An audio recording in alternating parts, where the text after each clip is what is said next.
Get this and get it straight. Crime is a sucker's road, and those who travel it wind up in the gut of the prison of the grave. This time I took a beating and gave one. The man who lived in the dock was afraid. Someone I never got to meet was murdered, and a knife-wielding crab was destroyed. All because a girl who hated the water took a boat ride in old Mexico. From the pen of Raymond Chandler, outstanding author of mystery, comes his most famous character and crime's most deadly enemy as we present The Adventures of Philip Marlowe.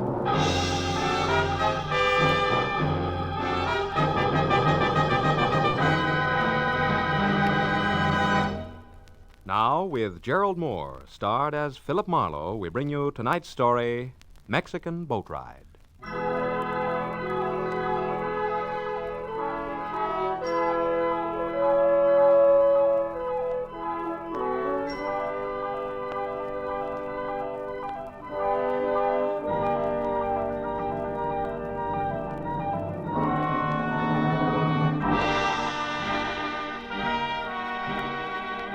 It was a rare morning, clear and clean. You know, the kind that knocks 10 years off your age and makes you taste the sunshine in your orange juice? It was a day to be spent on an open road to someplace new and exciting. But a phone call I'd received had reduced my open road to Carmelita Avenue, and nothing more exciting than Beverly Hills. The house I stopped at was one of those you entered through a tunnel of dank, overhanging foliage on a flagstone path grown green with damp moss. A low, thick-walled affair with tiny barred windows hidden from the sidewalk. I pressed the bell, and a moment later a sallow housekeeper opened the door with what seemed to be a last ounce of strength. She squinted at my card and beckoned me inside. I followed her down a dusky corridor to a heavy closed door, where she signaled me to wait. The air in the house smelled thick and stale. When she came out again, she held the door open for me and motioned me into a room full of darkness. It became nearly complete when the door clicked shut behind me. All I could see was the vague form of a man in smoked glasses propped up on a bed across the room. There's a chair beside you, Marlowe, if you care to sit. Oh, thanks. I'm Carl Estabrook, importer. You may have heard of me. No, I don't think so. Well, no matter. Marlowe, I have a peculiar problem.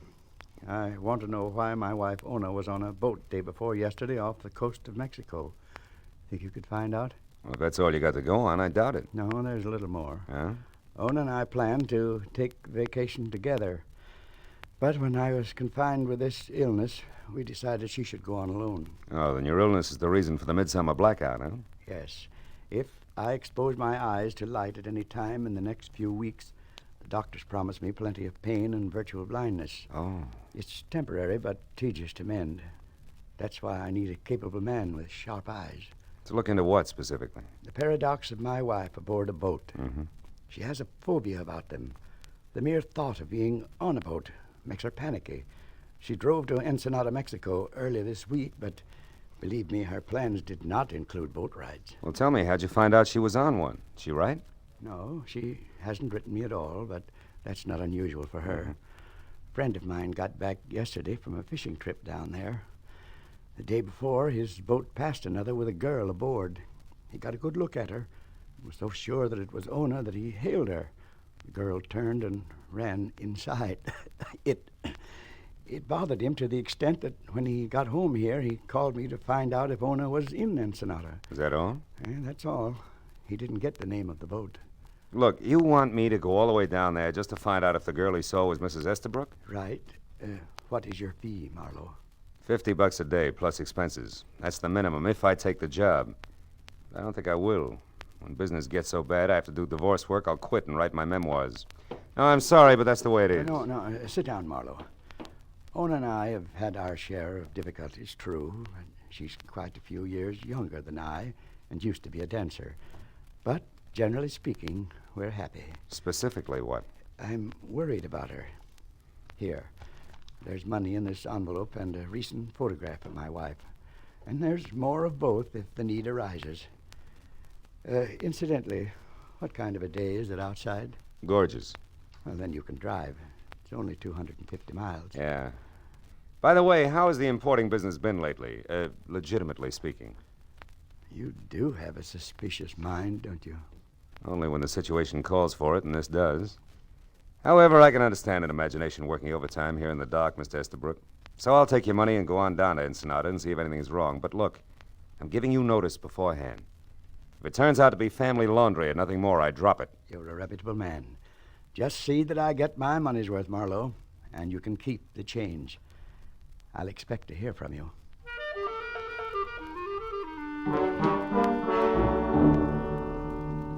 When my eyes adjusted to the dazzling glare outside, I looked in the envelope and picture of an impish, dark-haired woman and 5 $100 bills.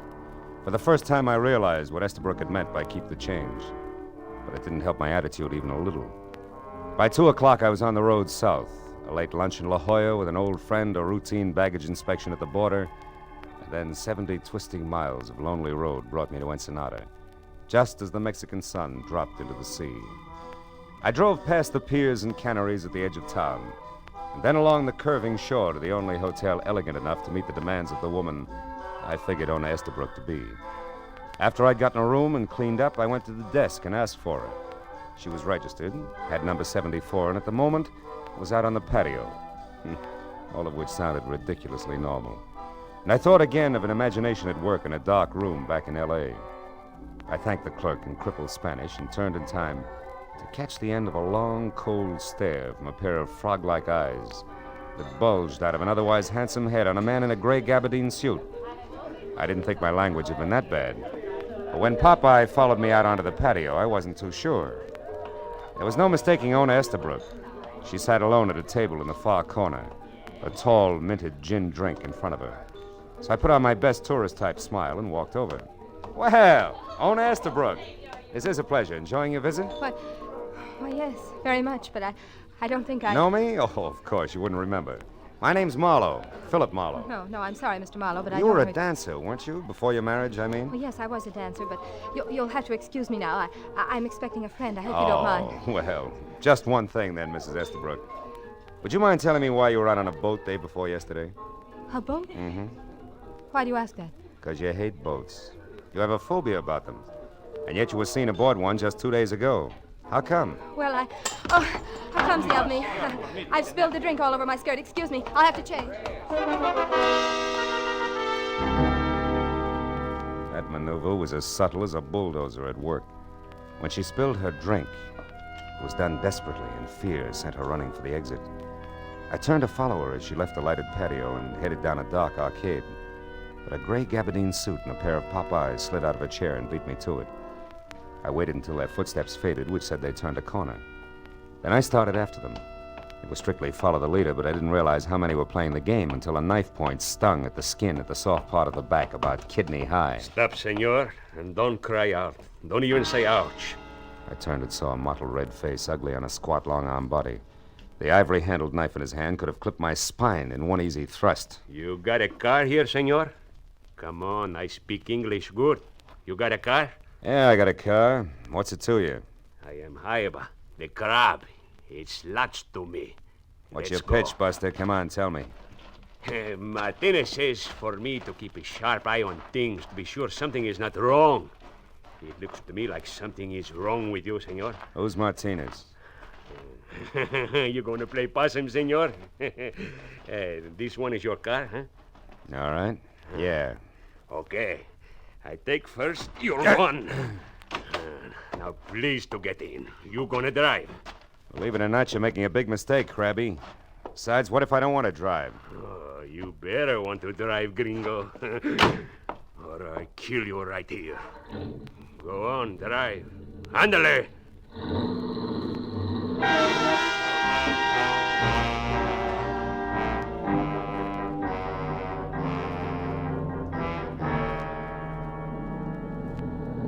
See, stop here.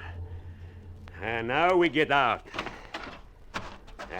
It's nice and quiet here on the beach, no? Walk over there to that old adobe wall. We're gonna have a talk there.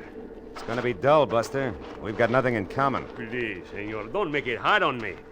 I don't know why you gotta come and mix everything up again when time is running out. Why did you come? I needed new huaraches. Look, senor, you think I'm ugly? You're no beauty, Crab, let's face it. See, and I can act even uglier. Maybe I could go on the radio and make a big hit, no? Or maybe I make the big hit on your face. Oh! Don't try something, senor, or I kill you with your own gun. Now, the truth. You spoke to the senora about the boat. Why? I forget. Who are you, senor? Private detective named Marlowe. Oh, a private detective. Who are you working for? Dolph Bentley? I never heard of Dolph Bentley. Who's he? You're lying. The senora knows him. I heard her say Dolph Bentley won't make it tonight. Yeah, he's lucky. See, I tell you something else. He better not make it. Martinez is going to do business with one man only tonight. Now, you want to say something? No? Then I'll say it. You take what's going to be left of your face back to Senor Bentley until we get out of Ensenada and don't come back. Understand?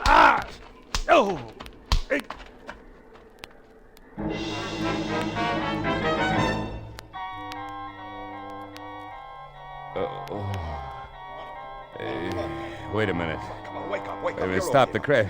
Come on. Who are you? Wake Oh, up, it's Sam. you. I'll Wait, kill you. Wait. Hey, take it easy, will you? You're in good hands now, Marlowe. I'm a fellow American. You're pretty lucky, you know that? I am? Oh, sure, yeah. Where'd my pal go? Oh, him? Oh, I chased him off. It's a wonder he didn't put a knife in you. These fellas are mean with knives. This guy was no slouch with a gun butt either. Hey, where'd you come from anyway? Oh, down the beach a ways. I just finished working on my boat, and I was taking a walk, and I heard the commotion, came over to see about it. This guy was beating you up, so I yelled and started for him, but he ran. Oh, is that right? I'm glad somebody stopped him. Thanks very much, Mr. Roman. Oh, Lou Roman's my name. Uh-huh. Yeah, I'm pleased to meet you, Marlowe. thank. You know me? Well, yes, I took the liberty of looking in your wallet to see that devil had robbed you. Oh. It doesn't seem so, though. Yeah, I guess I got here just in time. You're a private investigator, I see. You working on a case now? It's debatable. So far, the case is working on me. I'd like to find a guy named Dolph Bentley, though. Dolph Bentley? Yeah. Guy who beat me up had the idea that I was hired by Dolph Bentley. Did you ever hear of him? No, and I come down here every year to fish, too. Know a lot of folks around here, but I never heard of that one before. Why are you after him? Well, he's tied up in some way to the Crab, who seems to work with another guy named Martinez, who in turn is going to do some business of some kind tonight with somebody other than Dolph Bentley. I don't know. And it's all connected for some screwy reason with a woman who took a boat ride the day before yesterday. Well, what about that? The woman being on a boat, I mean. Oh, well, she can't stand boats. She's afraid of... Oh, my head. Wait.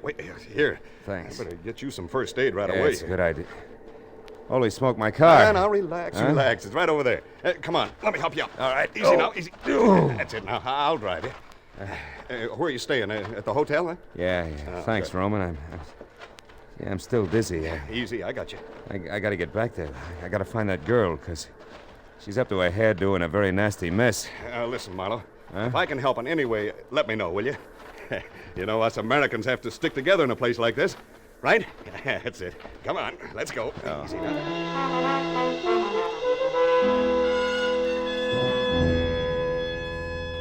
Lou Roman, the hail fellow, was indeed well met. He found my gun and drove me back to the hotel. A long hour had gone by since Ona Estabrook had run from the patio, followed by the pop-eyed character in the gabardine suit. I tried her room, checked with the desk again, and from there spent 30 minutes peering into corners and balconies and getting nothing but indignant glares from Mexican lovers. So I left the building and started through the grounds. I worked my way from the stables up into a secluded garden deserted by all but a marble statue of Montezuma, who, when I passed him, groaned. In the dark at my feet lay Haiba the crab, his mottled face twisted into a tortured grin of agony. And sticking straight up just above his belt buckle was the white ivory handle of his own knife. Crab, who was it? Who got you? Oh, senor, I am sorry what I did. Never mind that. Who did this? Do you know? Oh, sí. It Dolph Bentley. I'll get a doctor. No, yo, senor. I tell Martinez that Dolph Bentley is... Crab. Yeah.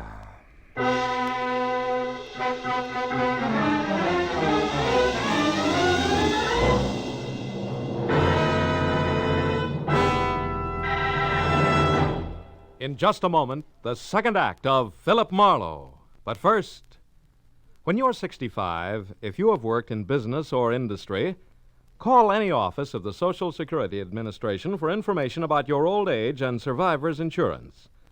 The account number that appears on the Social Security card identifies your wage account. The amount of retirement and family insurance that may be payable is set by this account. Now, with our star, Gerald Moore, we'll return to the second act of Philip Marlowe and tonight's story, The Mexican Boat Ride.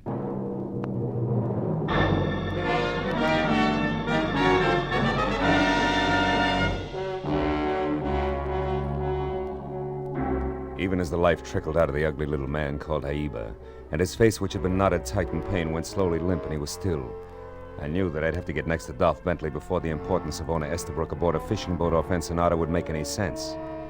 Also, I knew that there was a good chance that said Mr. Bentley and the gentleman in gray gabardine, known to me as Popeyes, were one and the same. So I started back for the hotel. But halfway there, I stopped at the sight of a figure ahead scampering toward an all-alone taxi parked near the main entrance. It was owner Estabrook. I took off after her, when she was in the cab and away before I could get close enough to do any good. I tried the next best thing, which was the sombrero doorman nearby, who I figured might have heard the address she'd given the driver. Yeah, but what I didn't figure was that the doorman might not habla much English. The Senora Estabrook. Si, senor. Her enters libre a minute ago. Yeah, that's right. I know that. Now look, where did her go? Which way in the Libre? Libre. Uh-huh. Oh, un momento, senor. Libre. Oh, no. No. Ya viene, senor. No, Coming look, pronto. amigo, I don't want a taxi. No Libre. No libre. None whatsoever. Ay, chico, no quiere. Now, please, come here. Let's back it up a little, huh? Senora Estabrook in Libre, right? Si, senor. Okay. Now, where did she go? What direction? ¿Qué dirección? Oh, ahora comprendo. Ajá. The senor. The señora. ¿Qué dirección? ¿Comprendo? Si, senor. Senora Estabrook go to the pier, the fishing pier. Which one? Which fishing pier? ¿Cuál pier? The small pier, senor. The little one near the big cannery, the fishes cannery. That's senor. all I want to know. Gracias, amigo, and... Uh-oh. Senor, what are you seeing at? I'm not sure. But even if I were, I wouldn't be able to explain it to you. Buenas noches, pal. Thanks a lot. I had been seeing the silhouette of a man huddled close to the ground and slinking out from a hotel along a high hedge that led back toward the statue in the body of Aiba, a man who I knew could be the elusive Popeyes. I followed the walk that was close into the hotel until I was on a line with the hedge. Then I started after him fast. I still had a good 2 yards to go when he heard me and pivoted, so I swung first! Oh! Why, you dirty... Roman, wait a minute. Hold it. Gee, it's me, Marlowe. I'm sorry. Oh. Holy smoke, I thought you were someone else. Oh, Gargantua, maybe? Oh, brother. Oh, I'm sorry. What'd you hit me with, Marlowe? Everything I had. I figured you were Dolph Bentley, and as such, Roman, I didn't want you to get away with murder, literally. Murder? Hey, not that girl you mentioned, Marlowe. Owner Estabrook? Huh? No. The corpse is that item you sigged away from me over in those ruins. Somebody got to him with his own knife there near the statue. Then I was right. I did see someone move over near there. Well, yeah, a couple of minutes ago, Marlowe. I was on the balcony outside of my room. It faces the garden here, you see. And when I saw you run for the main entrance, I had a feeling that you might be in trouble again, so I came on down here. Well, then what happened? Well, I was about to call out to you when I heard some noise over there near the statue. It was a man. He was running away fast, heading toward those stables. A man wearing gabardine, maybe tan, maybe gray. Maybe Dolph Bentley. Thanks, Roman. You've been a big help. When you get back to the hotel, tell him about the dead man, will you? I gotta run. Stable was a robust left field as pegged to home plate from where we'd been standing. So by the time I got there, I was out of breath and facing nothing more important than thick darkness, a lot of hay, and a couple of horses who couldn't sleep nights talking things over. Until I moved around a corner past the stalls and close to the half-open door of a shack, marked both cabina telefono and the equivalent in English that showed a single unshaded light. And under that, a man standing alone next to a telephone, writing something on the back of an envelope. He was wearing a gray gabardine suit, and when he lifted his Popeyes from the paper in front of him, I knew the next move had to be mine, 38 and all. Let it go, Buster. Keep your hands close to your sides. Just as you say, senor. I'd be a fool not to obey you. You're so right, a dead fool. So keep that in mind while we chat, won't you, Mr. Bentley? Bentley? Uh-huh. How did you find out who I am? It was easy. All I had to do was listen to a dying man's last two words when I asked him to name his murderer. He said, Dolph Bentley. Any comment? Yes. You know a lot, senor. Don't resent it, friend. I learned it all the hard way. Don't move, Bentley. I was only changing my position, senor. Which will be prone if you try it again. Now, what do you know about this whole mess and an American girl named Ona Estabrook, who I figure is no mobster? Nothing, senor. You're a liar, Bentley. Which brings me to the point. One, why the pressure on the girl? And two, what's so important about her taking a ride on a fishing boat? Come on, brother. It's getting late for a murderer. Start talking straight the first time out. All right. I'll start with a question. Senor, how does all this concern you? You gain a percentage if the smugglers are not interfered with, perhaps? We were talking about the girl, remember? Yes, I remember. But you see, senor, I have little to offer on that score. How little? A single observation. In your country, senor, people who do not mind their own business are called nosy. Here in Mexico, we have another term, asno. Which means what? Jackass, senor, who, unlike the cat, cannot see in the dark. But can try his best, Bentley. No gun, senor. Okay, amigo, no gun, but this. Asno.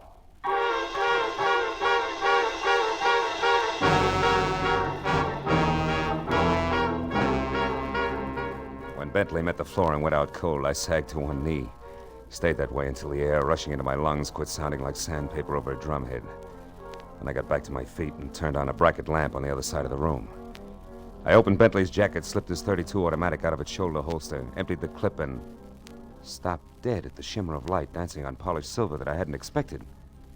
It was a badge. Below his shoulder holster and pinned to his vest. Republic of Mexico, Department of Customs, Captain. I made a dive for the envelope near the telephone. On the back there was writing in thick pencil, which I finally figured to mean fishing pier near Cannery, 2 a.m. Inside, nothing. On the front, further proof that I'd never met Mr. Dolph Bentley at all, but instead it tangled hard-like with one Captain Juan Descartos, Intelligence Section, Custom Building, Mexico City, Mexico. While trying to revive Captain Descartos, the truth rammed into my mind. Ona Estabrook had rushed off for the pier near the Cannery that Captain Descartos had noted as a good place to be at 2 o'clock in the morning, which was less than 20 minutes away, and a great time for me to get to my car and the pier.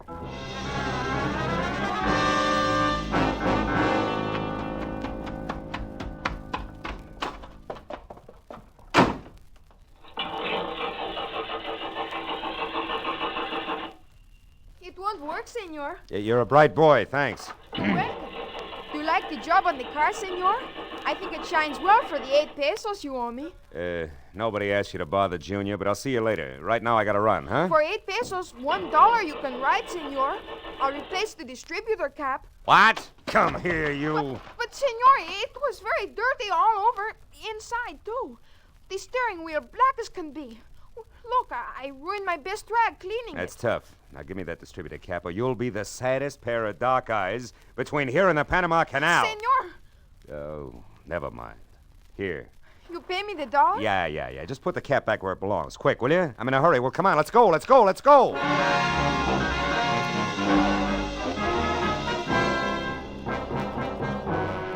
The precious 60 seconds ticked off before I was out of the parking lot and driving fast toward the fishing pier near the Cannery, where I knew I was finally going to get next to Dolph Bentley and, if I made it in time, prevent another murder. But when I screeched to a stop away from the pier, piled out of my car and ran the length of the oil-soaked planking to where a single boat was making ready to cast off, I saw one of the two persons aboard the small ketch was Ona Estabrook. The other was Lou Roman, haughty American fisherman. When I stepped aboard, our hunch hit me right between the eyes. I pulled my gun and pointed it an inch above his waist. What are you doing here, Marlowe? I might ask you the same question, Roman, or do I call you Bentley from here on out? Marlowe, you know, now he can't kill me. Now I don't have to be afraid of him anymore. Oh, Marlowe, thank goodness you got here in time. Yeah, hooray. The Marines have landed in the form of a private eye. Cut it out, Bentley, and don't move. Oh, no, what do you mean about being afraid? What's your connection with this fisherman here? Well, it was an accident, Marlowe. A mix-up in our baggage. Lou Roman and I both happened to stop for customs inspection at the border at the same time, and our suitcases were switched. I didn't notice it at the time, but when I got to the hotel, I discovered the mistake and went to Roman's room to correct it. But instead, you found Bentley here posing as Roman, right? Yes. He killed him, Marlowe. He told me he did. That's a dirty lie. Roman's all right. He's in Chicago. No, he's not. He's dead. You killed him. Someplace between here and Tijuana, Marlowe. He said I'd get the same treatment if I opened my mouth. Then he's the one who forced you to go out on that boat yesterday. Oh, Stay listen, back, I did- Bentley. Yes. So that people wouldn't be suspicious, he made me appear at the hotel, in the patio there, and at the restaurant. Well, why didn't you run? Well, I couldn't. He wasn't around. Another man was. A horrible man with large eyes that never left me. Yeah. So why don't you drop it, Marlowe? No sale, Bentley. You see, I know that the horrible man with the large eyes can't be one of your henchmen. His badge says so. What? Badge? He's an officer, Marlowe? Yeah, Captain Owner.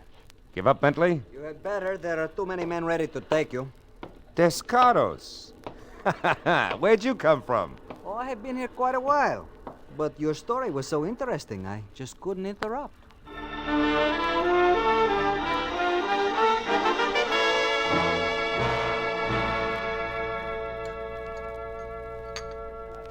When Marlowe took you for Dolph Bentley, Captain Descardos, you played along because you didn't know who he was. Is that it? Yes, senora, and I did not find out until I heard Bentley call Marlowe a private eye. You're not mad at me, Captain, huh? Even though I bungled your plan to capture Martinez, and not to mention our little meeting at the stables.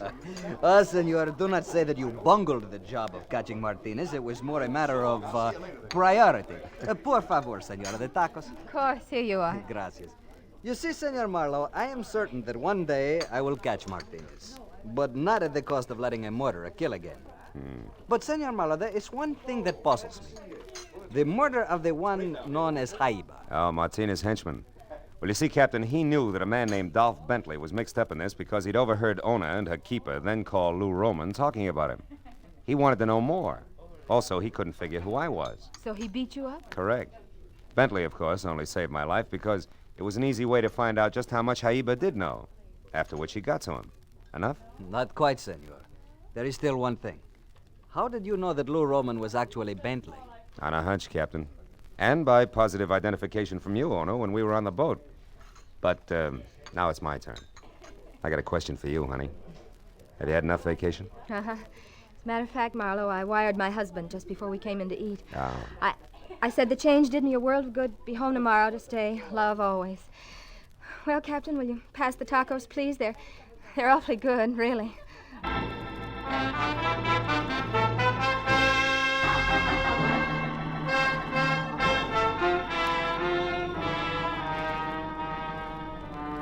It was late the next afternoon, and Ona Estabrook was already gone when I checked out of the hotel. Said goodbye to Captain Dos Gatos. Adios, amigo. And headed north for the border, where 2 hours later I stopped for customs inspection of my baggage. It was dark, and I was only 50 miles from Los Angeles before I realized exactly what that inspection had meant. Because it was then, for the first time, that I noticed the little cowhide suitcase on the seat next to me, which should have been mine, was tagged differently. The name and address of a man who lived in Long Beach, California. I got there, I kept driving. I knew I could ship it to him and ask for mine in exchange when I got home. Oh, yes. I'd had just about enough for a while.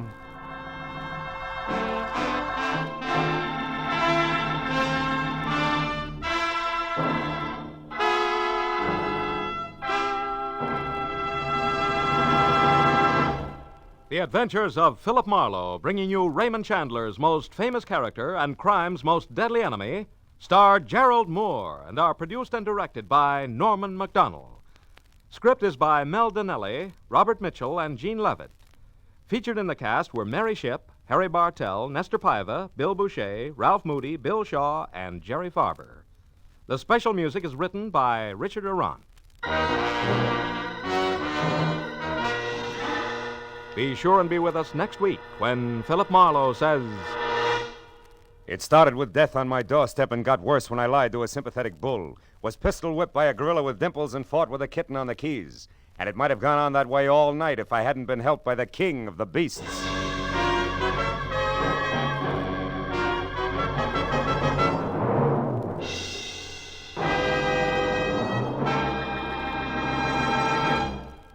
This is CBS, the Columbia Broadcasting System.